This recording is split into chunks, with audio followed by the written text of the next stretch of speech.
Welcome to Resume the Podcast. I'm your host, Courtney Page, and I'm here to spread the message that you can, in fact, be happy in your career. I'm a former executive recruiter turned career coach, and I am obsessed with learning about why people have chosen their career, what led them to that decision, and how they achieved happiness in the process. So, come join the ongoing conversation that exposes you to career paths of all origins with one thing in common: happiness. So, press play and let's resume the conversation with this week's episode.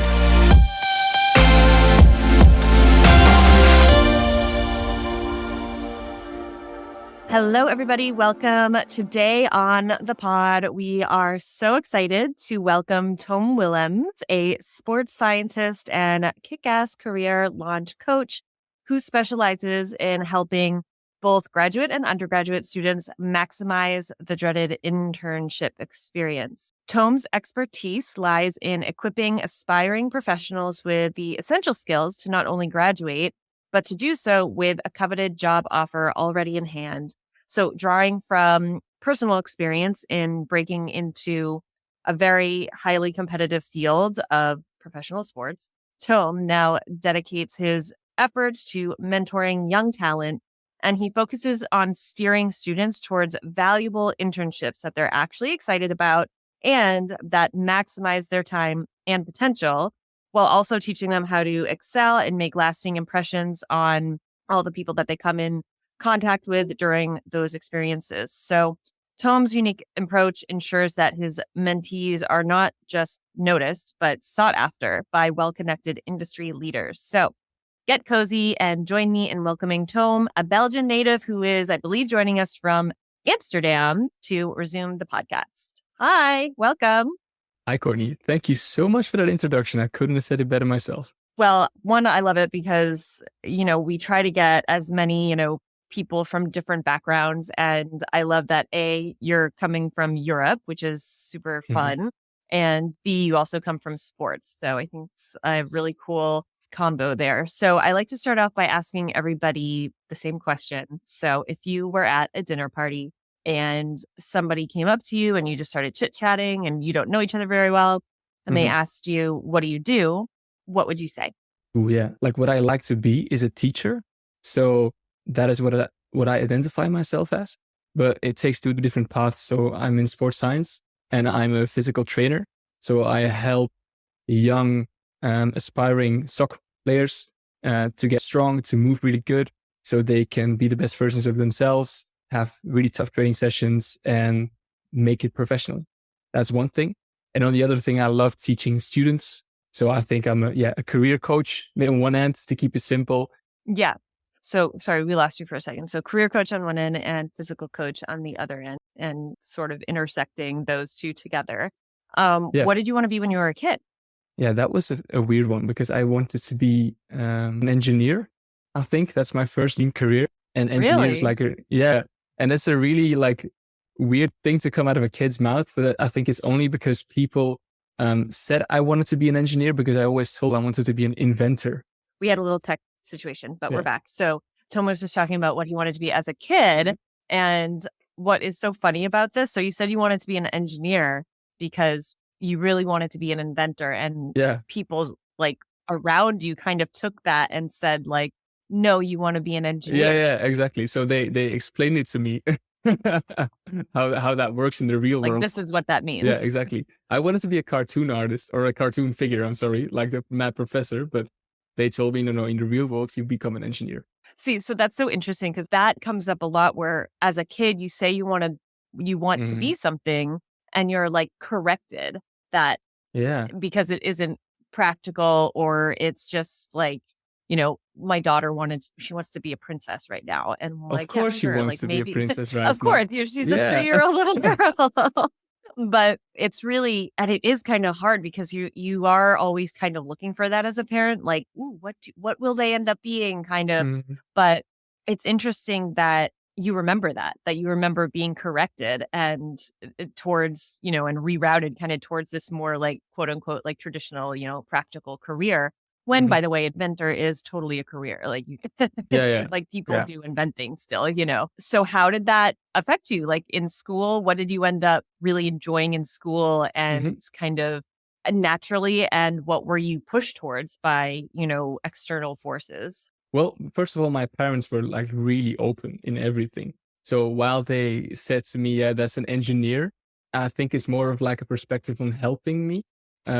Like they say, Mm, okay, engineers they get to invent cool stuff. So try and look at what engineers are doing. So to spark my cool. desire to research maybe a little bit. But Hmm. like what I gravitated towards later in life, I must say I was like a little kid, like a bit of a skinny kid as well. And so I was always seeking for some status, I think. I was a bit status driven, and that was in a lot of the things that I did.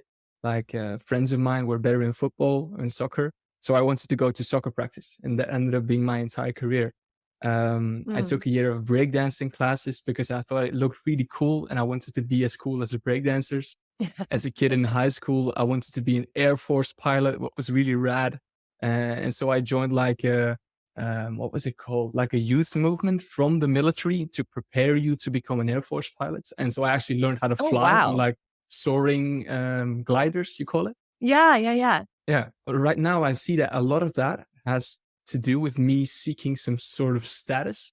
Mm. And even now, I Like like it as when, recognition. yeah, yeah, like a condition. Like I want to be Yeah. cool. That's a part of who I am, and I discovered that. And even right now, I work in professional soccer, and I kind of like that. It's also a bit of a status thing. I still like people saying to me like, "Oh, that's a cool job. That's really nice." And I'm kind of debating with myself right now, like how many choices am I making based on ego, and how many choices am Mm. I making because I actually enjoy doing it. But it has yeah, Wow. yeah. It has brought me like a lot because that flying thing, that was sick. So I really enjoy that, and I know that right now. I'm a coach right now in soccer. I love to dance and I love to teach dancing a little bit as well. So it has taught me that I like teaching, and it has brought me like Mm. the thing of being a teacher. And so I kind of want to embrace that side of me as well, a little bit, the status driven.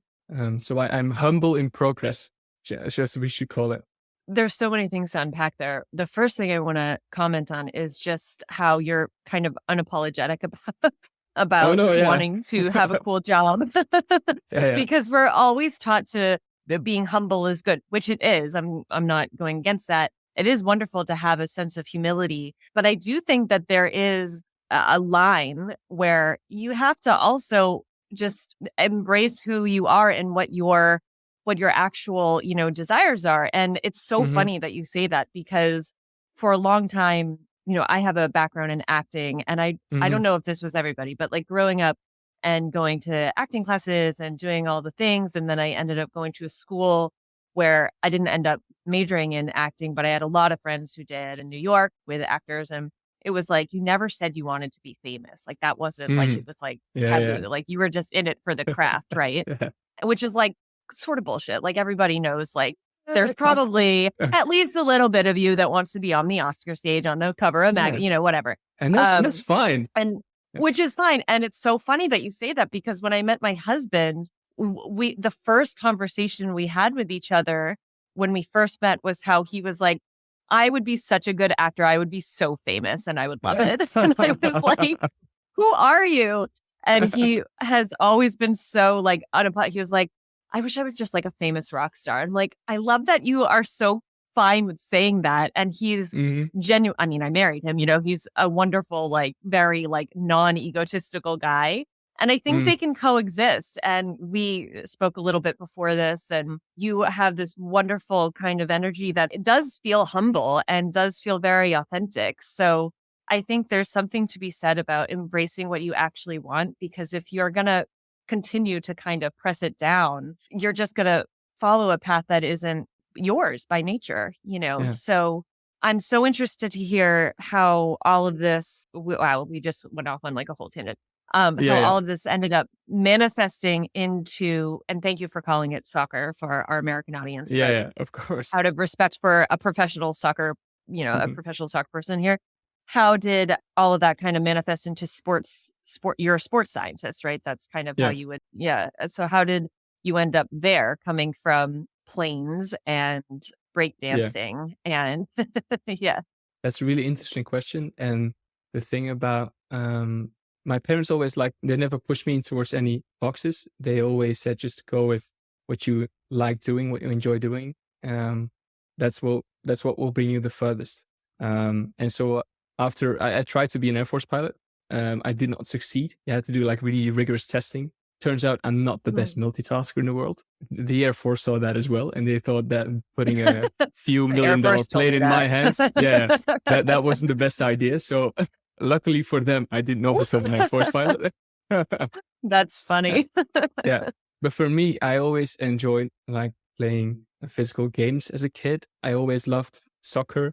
I did that a lot when I was younger. I did a lot of sports when I was in high school. And so the transition towards like a sports science degree was kind of natural to me. It was like the Mm. only thing that I was actually interested in. And so I pursued that. With in my undergrad, I had no idea what I wanted to be, what I was going to do. But in my last year of undergrad, I took a class in training coaching football, soccer, sorry. So I actually went out on the field and I coached people. And again, stepping into that role of a teacher, that really appealed to me. And there was a graduate course on that as well. So in that graduate course, I would Mm. spend 2 years like full time diving into how to support professional football players, how to coach professional football or becoming to be professional football players. Um, and I was like, yeah, fuck it. I don't know Yeah. why, what I would do with that, but it sounds awesome. Like 2 years of football. When can I ever do that? And so I went Yeah. And into you're that. what? You're 20, 21 years old or something? Yeah, Like 20, it, 21, something like it's that. such a Yeah. dream. Yeah, Yeah. exactly. So I spent the next 2 years like coaching, doing a lot of internships as well. Like because I wanted to be a coach, I had to learn coaching. So I did, I think, 5 internships in total as a coach, as a physical Wow. trainer, as a sports scientist as well on various levels, going from 14-year-olds all the way to adults. Yeah, it was through those experiences that I really fell in love with what I was doing and tried to improve on it every single day. And because I'm kind of lucky, I'm a pretty extroverted person, so I really connect with people easily. And I'm Mm. one of the things that I'm really lucky about is that I make people easy around me. So other people have like a tendency to be at ease with me, to kind Mm. of like me in the beginning, at least until I fuck up. And so that like really like pushed me into a career which was pretty daunting, because there are a lot of applicants, not a lot of places. There's only so many professional football clubs, and only so many Mm. places to go around. But I kind of rolled right into that. So yeah, Yeah. that's how I ended up here. When did you first recognize that like personality trait of being able to make people feel at ease around you? Was that something that you kind of always noticed, like since you were younger, or did you come to realize that teaching and through your internships? That's a difficult question. I think Sorry. no worries. That's the best questions are questions you kind of answer straight away. So I think that when I was in high school, I stayed down a year. I got bad grades, so I had to repeat the whole year again. I don't know if that's a Mhm. thing in the US as well, but here you have to repeat the Yes, whole yes. year. And I got into a new class. In my old class, had a lot of alpha males in it, and me as a tiny, skinny guy did not really fit in that great. And in my Mhm. new class, I kind of flourished a bit, and so that was when I discovered like me as an authentic person a bit more. Um, and I think that's where the journey kind of started, because there I got some confidence in myself. And I noticed that once I kind of get to know people, I get really comfortable around them. I can open up really easily, and that makes other people open up really easily as well. So Mhm. yeah, it started there and then just developed over time. Like, why did you repeat the year, if you don't mind me asking? I was too stupid. Oh, well, because sometimes it is like grade related, and sometimes it's like if you're really on the young end of a year, Mhm. like like we're going through this. It's funny you mentioned that because my daughter is she's like on the younger side Oh of yeah, yeah, the, yeah, yeah. but she's also like you, like she's like tiny and skinny and like she's like Mhm. the tiniest one, and everybody on the campus like knows Penny. Like they're like, but she's so Mhm. tiny. And they're like, you might want to keep her back a year because, and it's just interesting that you bring that up, and having done that, Mhm. that experience allowed you to kind of use that year to emotionally develop as well, so, and you're funny. You have a great sense of humor, which comes across like on your website, which is, I think, and if you go to his website, he had like, we're going to talk about it. We're going to circle back. Yeah, I'm yeah, not going to okay. tell you what it is yet. I'm not going to tell you what it is yet, but hold till the end and we will discuss. But it's so hard, to be funny in a second language. English is not your first language. No. And it's so hard to be funny, like in copy on a website. And you do both of these things pretty effortlessly. And it's so interesting just hearing your story and having that experience be kind of when you started to be more comfortable with yourself and then, allow yourself to just kind of flourish from there. So coming from that experience and then dealing with kind of the letdown of not being able to be a fighter pilot, which I think is Yeah, something every yeah. young, boy wants to at least try out. When you received that news, that information that you weren't going to be able to be a fighter pilot, how did you deal with that? And then like, what was the next step for you? Like, how did you use that information or experience Yeah. to go forward? So for 2, 3 years, that was all I wanted to do. So it was Yeah. kind of a switch afterwards. But it's not like stuck in my brain that much. And I think that's because my plan B was like a really solid plan B. Hmm. And when it was doing sports, and that was all I ever did my whole life. Um, Okay. and afterwards, because I have my best friend, he is from the time we had in like the pre-army thingy, with all the other boys and girls trying to learn how to soar. And we both did not get into the army, and we're kind of happy with that at the moment. Mm. We do have a friend who is in the army right now, and he's an F-16 pilot. He's super rad, super cool dude. But when he talks about the way he functions in the army, I am really happy that I have a bit more freedom and I can be myself a bit more. I think that the path that I'm on right now is more suited for me than the path Mhm. as an F-16 pilot. And I think I was disappointed, and it took me a little while, but my plan B was like so solid. Um, Yeah, yeah, yeah. I'm sorry, I have nothing like really deep to say about this because I kind of No, like that's rolled into that my is yeah. it's good. No, I think that's a really important point because anybody who's trying to go after a dream, right? So if Mhm, it's being an F-16 fighter pilot or, an actor or, one of those kind of like really lofty kind of goals, right? And mhm, and dream careers that seem really like you're reaching, like that's kind of a reach. I think there's kind of like two schools of thought where it's like don't have a plan B and just keep that manifestation open to you only that, right? And mhm, only concentrate on that and it will happen, right? And then there's the other side, which is have a really solid plan B in case it doesn't happen.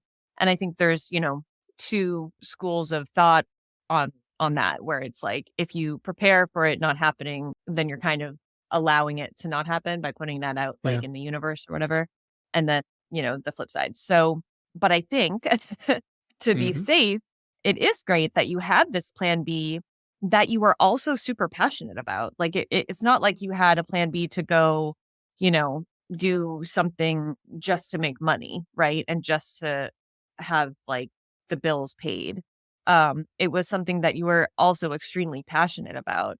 mhm. And it wasn't that big of a blow then, right? So I think No, what you are and you're saying like this isn't like anything profound, but I think it is in that like we're so multifaceted as people that you're bound to have more than one passion in life. And I think you're kind of a great example of, okay, well, just because one passion doesn't work out, I'm more than just that. I have more I'm more mhm, interesting than just like this one dimension, interest. So I do think actually it is very profound. And I would love to know how you going into your current work as an internship coach. I mean, I want to talk all about it, but I guess to get started, how did you get into specifically internship coaching from yeah. you spent a lot of time in internships and teaching, so you had that interest, but what was it about that age bracket that you were like, this is who I really want to focus on teaching and help? First of all, I had a professor in high school in undergrad and graduate level. And he was a good professor. He was okay at the subjects that he taught, but he was the best professor in the way that he sometimes noticed how students were kind of struggling to get into new environments like an internship. No one ever teaches you that at college, at undergraduate level. Everyone just teaches their theory in which they are experts. But being a Hmm. theoretical expert doesn't make you an impactful human being. And he kind of saw Hmm. that sometimes. So one time he told us a story about him bringing one of his students, star students, by the way, to a meeting for, I think it was FIFA or UEFA. If you don't know, that's like one of the really big organizations in international football. The student sat in a meeting and he was not taking notes. He got so furious at him not taking notes Mm. that he made it a point to never have that happen to him again. And so the next time he came into our classroom and he gave us all notebooks. And that started for me like thinking, well, no one is preparing us. I don't know, like taking notes. Are you kidding me? I'm 18, 19 years old. I don't know how to behave like a professional in an environment. I Mm. don't know how to brand myself as a Mm. true professional, as an impactful human. I got really lucky with that. As I said, I'm really good with people. And I kind of took that from my parents. They really raised me to be a true professional as well. And so I kind of got lucky with that. And I noticed after I got interns of myself that some of them I would walk through a fire for. They were so Mhm. awesome and they did little things that just struck with me that after the internship, I would go on the job lookout for them. I would hunt for jobs for them. And I have a vastly more extensive network than these guys. So that was a Yeah. big tool for them. And then other interns, I didn't give a shit about because they Right. talked about themselves. They were asking the whole time without giving something back.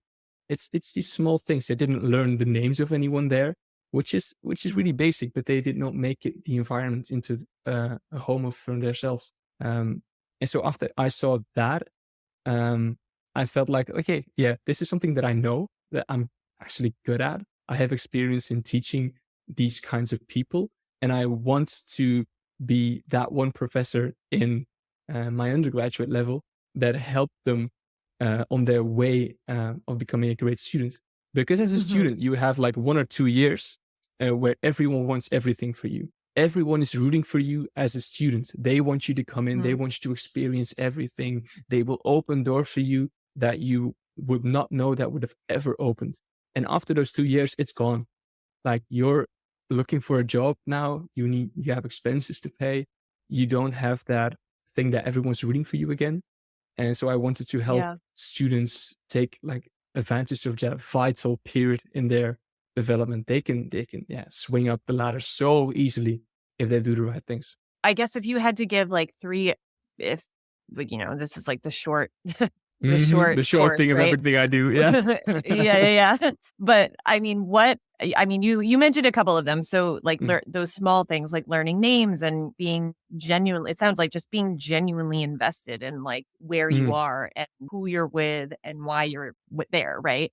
But if you had to give three tips to somebody who yeah. is entering, an internship, what would those three be? So it's one concept. Um, Okay. like when you first get into a place, you need to be actively making it your home. What do you mean by that? What do you mean by home? Yeah. Yeah, so the place where you feel like at home is a place where you can be the best version of yourself. Is a place where you can be Mm. authentic. Is a place where you can um, play freely. Is a place where you can think the best and be your best. And that is difficult for some people, but it's quite easy once you know what to do. And like I thought about one thing, that's learning everyone's name. There are some techniques for that, but just went up to like the website. There were pictures sometimes of all the people, and I had like a card deck with every name, and I learned all the names by heart. And once people introduced them to myself, I could repeat their name back to them. And every time I saw them in the hallway, it's like me running into you in the hallway. Imagine at your yoga studio, and I Mhm. say hi, and I walk by, or I Mhm. say hi, Courtney. Good morning. You're Yeah. vastly more like likely to say my name back to me and learn my name back to me And when you do that with a lot of people, everyone gets to know you, you get to know everyone else, and that opens up so much more conversations and reduces the awkwardness level to a bare minimum. That's Yeah. one. And then learn everything there is about like the systems in place, the people in place, what activities are they doing, what meetings are they having, and be genuinely like for your first 2 weeks, just curious about Mhm. everything. What is that? Why is that? How come it's out? Talk to as many different people as you can, learn what they're doing, learn why they're doing it, how long they've been doing it, like genuinely get to know everything and everyone in that place. And once you do that, it will feel like the back of your pocket. It'll feel like you're home. You know why people are there. You know what their names are. You know why people are doing what they're doing. And you can start to see where you have some wiggle room for yourself. And one thing that I love that you said was be curious. I'm not going to move because I don't want to Mm, mess up the tech. But one quote that I have like next to me all the time is be curious, not judgmental, which I actually yeah. got, which is from somebody really famous and some historical figure, but I actually got it But you from don't Ted know who. Lasso, Oh, nice. which makes sense Awesome. here with Awesome. football. Yeah. And I'm like, oh, it's such a great, like, it's Yeah. just such a great mantra because curiosity really helps to your point, just it helps you to play and to find, yourself in the unknown, right? So if Hmm. you're uncomfortable, it's a lot easier to just kind of embrace that uncomfortableness with curiosity than it is with judgment, right? Because one, you'll attract more people. That energy is so contagious, as is negative energy, right? So I want to give you kind of not a negative scenario, but because we live in the real world, so we're not always Yeah, going yeah. to Oh, get yeah. Shit into like happens. our, yeah, like we're not always going to get into our top number one choice internship Mm, when we're in undergrad. Like things are crazy competitive now. Like, my God, I thought they were competitive like when I was going through school. I can't even like imagine. So let's just say you have a mentee who got into maybe like their fourth choice of an mhm. internship and they're kind of struggling. What would your advice be to someone who isn't overly excited to go to that internship every day? Like how can they still make the most of it? Yeah. So if the place or the people you're there with, um, first of all, like if it's like from the outside, if it's not your one first pick or your top pick, and you go there, you can still get surprised. They might have wonderful things to do there. You might get actually more hands-on experience as people who are Mm, going to more prestigious internships because they are just getting some monkey work and you can maybe get some real hands-on experience and get some projects on your belt, which you can use later. So that's one. Don't be too devastated if you don't get into your first one. There might still be some gold in it. But if you get to that internship and you find out that um, it's not stimulating, like you don't like working there, yes, yeah. and that's mostly like the people that you're with there. Like the people aren't really trying to push everything forward. They're kind of holding you back. They don't let you do a lot of stuff. Me and my girlfriend, we were both like in a situation like that. Mm, Like figure out why it's not stimulating. Figure out what they are doing that is making your hair like stand up. For me, I had a one internship that I completely bombed with a mentee, a mentor that was not, yeah, just didn't gel like at all. We were completely mhm, different persons and we did not know how to deal with that. Or at least I didn't. She didn't want to deal with that. But I got some real wisdom away from that afterwards. As in, I know what kind of person I really don't want to be. She was yeah. super hierarchical. She put me in my Mhm, place every time she got the chance. She never gave me any positive feedback, only negative the whole time. She expected me to be a rock star, and I wasn't there yet. And so she held that against me the whole time. And so those are all mhm, things that I picked out afterwards that I don't want to become, or I like see that really hurt me. I would never do that to a person. I would never try and mentor someone like that. So that's wisdom that got out of that. Second, mhm, I looked at why that person and me were so completely different. And it taught me how to deal with difficult persons. Like we're all different mm, persons. I try to understand her. And there's this great quote. you can't really hate someone or some place if you understand it. That's an awesome quote, Oh, I think. So yeah. trying to understand someone, where they come from, why the place is the way it is, and looking into that holds some tremendous wisdom and value for you. So yeah, while it might feel like you're stuck a bit, try and make the best of it every time. Try and understand the person you're having a difficult relationship with, and try to deal with that, because not all people we meet in our career will be our friends. That's one thing. Mhm, As you're like growing up and doing your undergraduate, you just hang out with the people you like the whole time. But mhm. then suddenly you get Yeah. put in a workplace, in a work environment where you have to be actually productive with people who are polar opposites of you. And that's something that you have to deal with every single day for the rest of your working life. So buckle up. Yeah. Yeah, Figure it out. yeah, But it's get so used to true. that. But it's so true because we just you're so spot on. Like we go through our undergrad and our graduate with people that we like, and we have that Yeah, opportunity to surround ourselves with the, like-minded people, which is wonderful.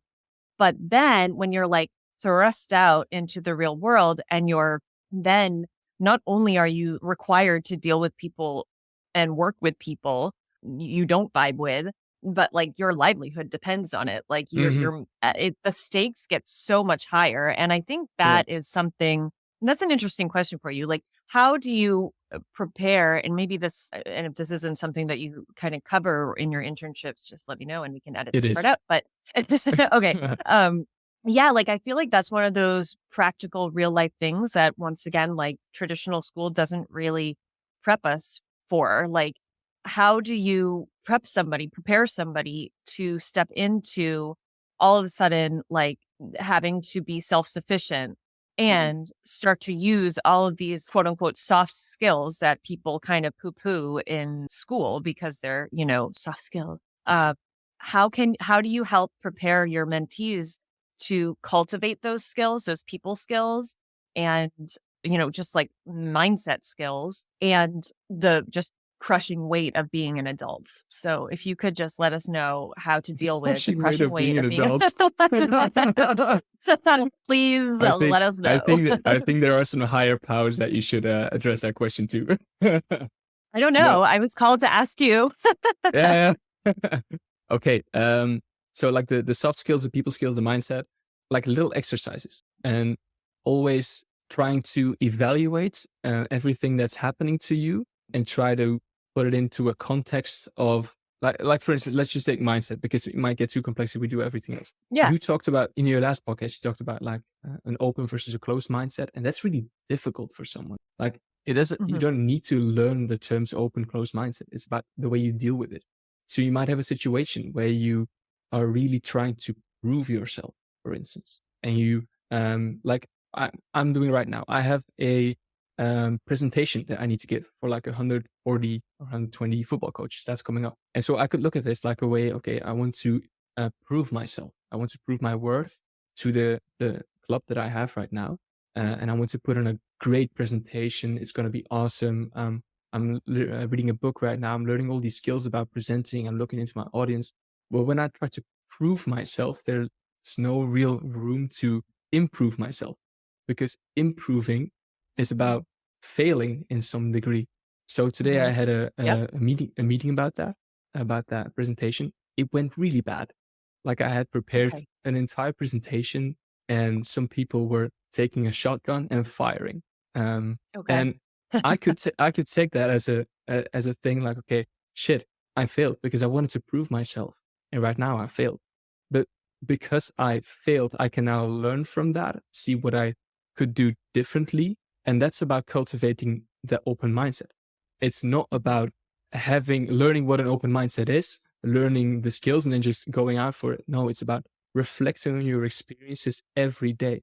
And so for difficult things like that, I like to have calls with students. So just talk about your highs, your lows, what happened to you, what people were difficult this time. Mhm. And then just having a conversation about that, and then relaying it back on the things that they learned. So they learn about an open mindset, and see if we Mhm. can put it back into that conversation. So they Hmm. understand, because in the moment it's difficult. Your emotions are getting high, you're getting Yeah. frustrated. So afterwards, you need to reflect on what's happening and what you want to do with that situation. Yeah.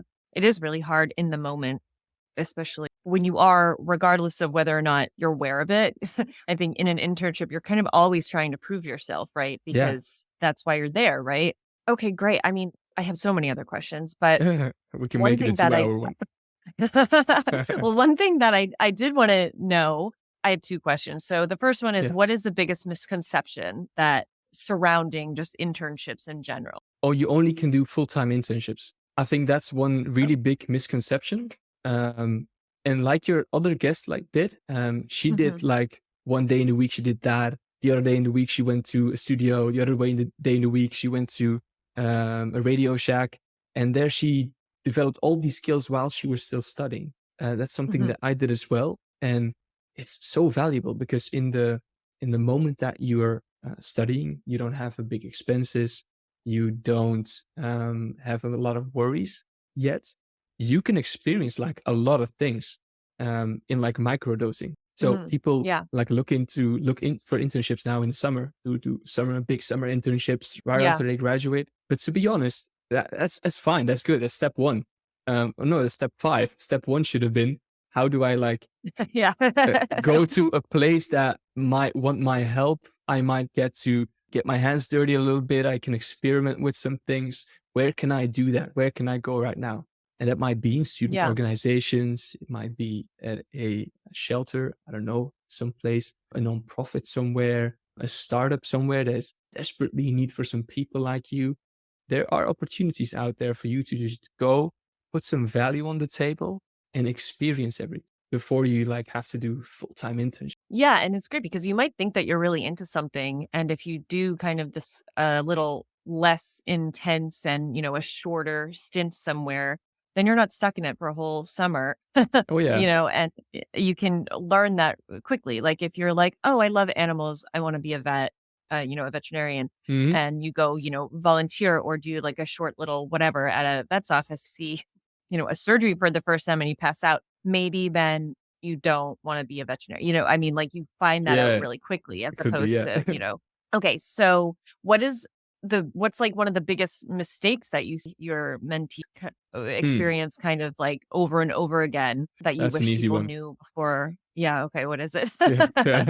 Asking asking too much too soon. Oh, expand on that. There's a guy called Chris Do from the future. Chris, no, he's not from the future. He has a company called The Future, and he made up I love this, it. idea of karmic stairs. He calls it. So he believes, Mm, and I kind of believe that too, that every time you give something to someone, your karmic stairs like gets a step up, and every step you mhm, take, like giving, like puts cash in your bank account, your karmic bank account, your karmic stairs, however you want to call it. So every time you ask, you drain that karmic bank account that you have. I see a lot of people just reaching out to me as well, like on mhm, LinkedIn, and they just ask for an internship. And that's not the mhm, way it goes. You mhm, try and provide value to someone. So they want to start a relationship with you so they can kind of trust you in the beginning. And mhm, after you've built your karmic bank account, then there comes a time to do an ask, to see if there's something that you would like and whether they can help you with it. Also, like when you're in your internship for the first time, a lot of people want to do the really cool, awesome, status driven stuff straight in the beginning. But mhm, like we just touched on in the beginning, it's time to lay your home, to lay your roots a little bit, to be curious about everything, to create little opportunities for yourself just by offering up your services. I did, okay, so another story. When I was at my last internship, I offered up to do an inventory of everything we had in the gym, all the mhm, stuff there, just because they needed to get it done. I said, yeah, let me do it. It's fine. I'll free up my mentor's time. I'll do the boring work of inventorying everything. And I went on and did that.